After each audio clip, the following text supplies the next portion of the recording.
On its face, the amendment violates House Rule 16, Clause 7. Now, you can disagree with me, but you're not the chairman anymore. I'm sitting in the chair now. Reclaiming my time. I certainly do disagree with you. And again, I repeat that the motives of the Republicans today are shameful. Gentlewoman objected. Conduct of the committee. Rules do. That's not a rule. We had a video. We understood you had a video. I seek recognition for a parliamentary inquiry. Gentlewoman objected because you failed to follow the rule. Her objection is sustained. Mr. Chairman, I seek... The gentleman... Mike Johnson and Jim Jordan humiliate Jerry Nadler in a fiery congressional showdown. Nadler tries to lecture Republicans, but Johnson and Jordan expose his hypocrisy, dismantling his arguments on Biden's failures, lawfare, and the weaponization of government. This exchange proves once again that Democrats can't handle real accountability. Mr. Chairman, there are 13 ayes and 9 noes. The motion to table. Mr. Chairman. It passes. Yes. Who seeks recognition? I seek to strike the last. Move to strike the last word. The ranking member is recognized. Mr. Chairman, in this last amendment by Ms. Scanlon that was just ruled out of order, you ruled it out of order because it references a specific date. In my parliamentary universe, adding a specific date is considered a limiting amendment. It limits the scope of the underlying amendment. It does not expand it. Therefore, it cannot be a grounds for holding an amendment out of order, because it limits it, it doesn't expand it. It's called in parliamentary terms a limiting amendment, which is always permitted. So this is just another example of the Republicans using obviously specious reasoning because you're afraid to vote on anything to do with January 6th. You're afraid to vote on all the things we've talked about before because your constituents might hold you responsible. So I would ask you why this is not a limiting amendment, why this, in what way this expands the scope of the amendment, and I'll yield to you for the purpose. I'll be happy to answer. We will belabor the point further. I've already explained this, that by presenting this amendment, it changes the purpose of the bill and makes it about January 6th. On its face, by your explanations, by all the comments that have been made, you want this to be about January 6th. You just said it again. You emphasize the same point. That's not what the underlying legislation is about. Reclaiming my time. You asked me to respond, and I'm giving you the response. Okay, so on its face, the amendment violates House Rule 16, Clause 7. Now, you can disagree with me, but you're not the chairman anymore. I'm sitting in the chair now. Reclaiming my time. I certainly do disagree with you. And again, I repeat that the motives of the Republicans today are shameful, as seeking only to avoid voting on all these different subjects that have been raised today. I yield back. Would the gentleman yield? Would the gentleman yield? The gentleman has yielded back. Does anyone else seek recognition?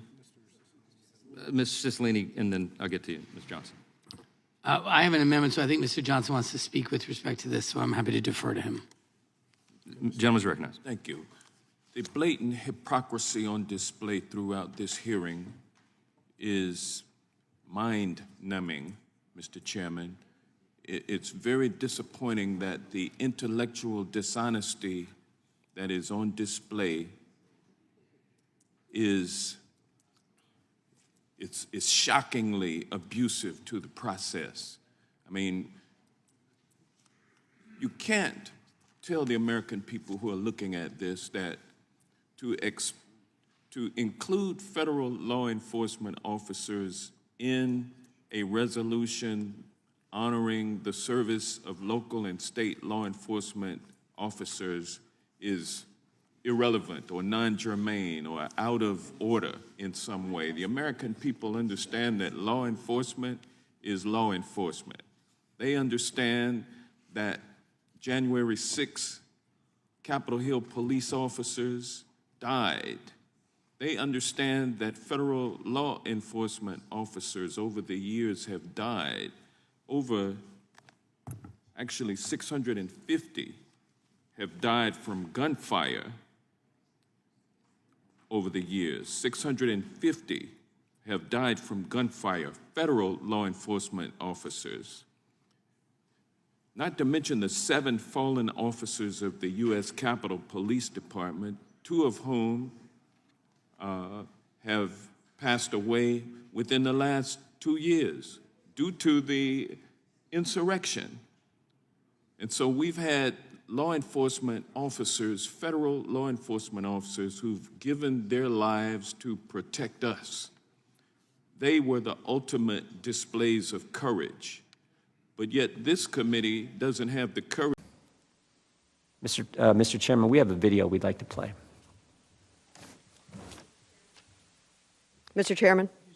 We have a video we'd like to play. Mr. Chairman, Dean, I what object. purpose does Ms. Dean seek recognition? I object. I'm reserving my right to object to the video.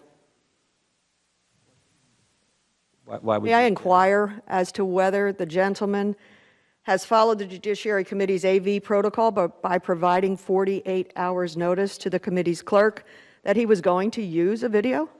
We provided notice. Well, first of all, there's no 48-hour rule. It's not in the committee rules. Second, we did let the committee staff, the majority, know that we had a video, and we Responding gave the to video the- to him this morning. Responding to the gentlelady's request, he did not.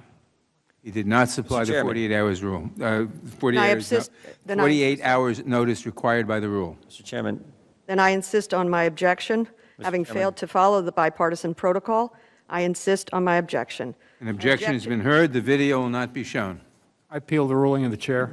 Appealing- has been made, there's been an objection. There's been no ruling that was made. There's been no ruling that's Chairman, been I made. wish There's been an objection. Mr. Chairman, I'd like to speak regarding No, that's out of order. This is not debatable. Well, what's out of order is there is no rule that requires a 48-hour notice. That's what's out of There order. is such a rule. There is not in our rules. Mr. Chairman, what are you afraid of? There is such a rule. You objected last year. You were told there was such a rule. Mr. Chairman, what are our colleagues on the other side of the aisle afraid of? Are they afraid of videos of parents? The gentleman was recognized for his opening statement. Is he finished the with his ruling of the opening chair. statement? I'm not finished with my I opening. seek recognition for a Gentleman parliamentary should inquiry. proceed It's with his not a opening rule. statement. It's not a rule. It's what you said. I think the term you used is it's protocol. The gentlewoman Rules don't govern objected. the conduct of the committee. Rules do. That's not a rule. We had a video. We understood you had a video. I seek recognition for a parliamentary inquiry. Gentlewoman objected because you failed to follow the rule. Her objection is sustained. Mr. Chairman, I seek Does the gentleman have anything else? Has he seek- finished? We had a recognition for a parliamentary inquiry? We had. Yeah, but, I'll yield back in just a second, and particularly if you're going to The recognize gentleman Mr. yields back? No, I haven't yielded back yet. I said I will in a second. It's a video about parents at school board meetings, moms and dads speaking at school board meetings, and you guys aren't going to let us play it? It will not be, an objection has been heard that you failed to give the 48 hours required by the rule, and therefore What will not be rule? heard. Mr. Chairman, what rule? You have to cite the Parliamentary rule. inquiry, what rule? Please present the rule. In the case of audio-visual materials under the leadership of my predecessor, Chairman Goodlatte, a Republican, the committee developed a written protocol for managing the use of audio-visual materials in our hearings. Written protocol. This protocol simply requires members to provide 48 hours notice they are going to use audio-visual materials. Until recently, this protocol was not controversial. It was a helpful tool we used to manage hearings and make sure videos played properly. The gentlewoman has objected to the materials because the gentleman did not provide the agreed-upon 48 hours notice. Playing audiovisual materials during a committee hearing is the equivalent of introducing printed materials into the hearing record. In the normal course of business, we do not object to each other's requests, but members have the right to object if they so choose, and an objection has been heard. Mr. Chairman, did we ever vote on that? That's a clever written statement, but The a gentleman was recognized protocol for is his not a opening rule. statement. Mr. Chairman, obviously you're not going to let us play it. Obviously you're going to censor us, which is sort of the conduct of the left today, it seems, and Democrats today, it seems. I'll yield back the balance of my time. Gentleman yields back. A point of order. Gentleman will state his point of order.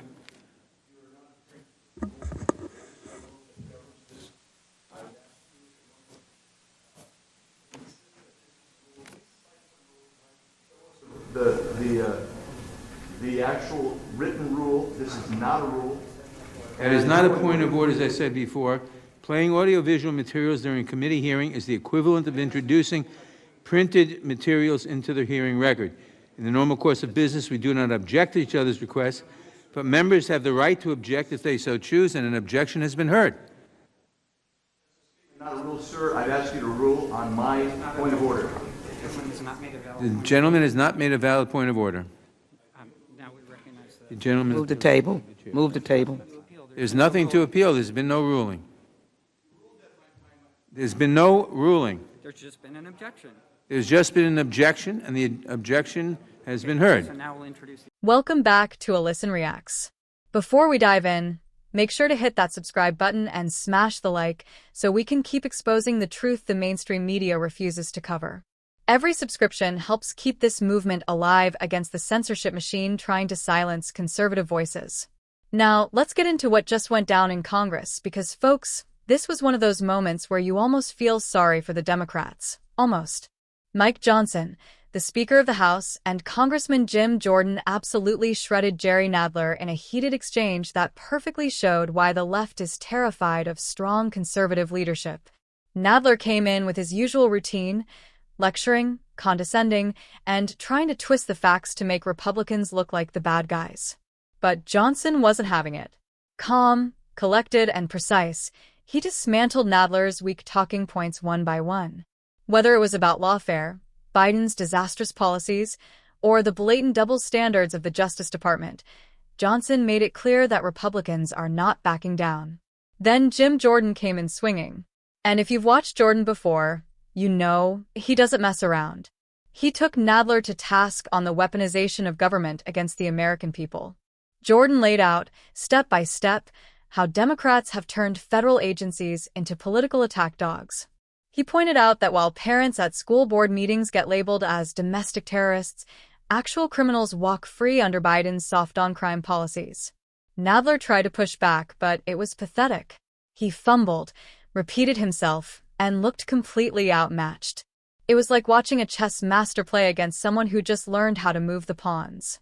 Jordan pressed harder, asking why Democrats are so desperate to protect Biden's failures and why they refuse to acknowledge the corruption staring them right in the face.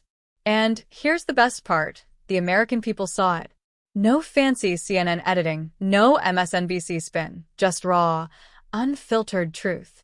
Johnson and Jordan stood their ground, exposing Nadler's hypocrisy and the Democrats' endless obsession with covering for Biden instead of fixing the real problems Americans face every single day: rising prices, an open border, global instability, and a two-tier justice system. This is exactly what leadership looks like. Republicans are finally putting the Democrats on defense, and it's about time. Nadler has spent years trying to weaponize his position against conservatives, but when the tables are turned, he collapses under the weight of his own lies. So here's my take. If Republicans stay united and keep this same energy, 2024 isn't just going to be a victory, it's going to be a reckoning. The left knows their grip on power is slipping, and they are terrified of voices like Johnson and Jordan who refuse to back down. That's why we have to keep pushing, keep supporting, and keep exposing the truth. Because this isn't just politics. It's about the future of our country, the rule of law, and the survival of American freedom. Thanks for tuning in. If you haven't already, hit that subscribe button, drop a comment down below on what you thought of Nadler's meltdown, and share this video so more people can see exactly what the Democrats don't want out there. Together, we're going to keep fighting for truth and for America.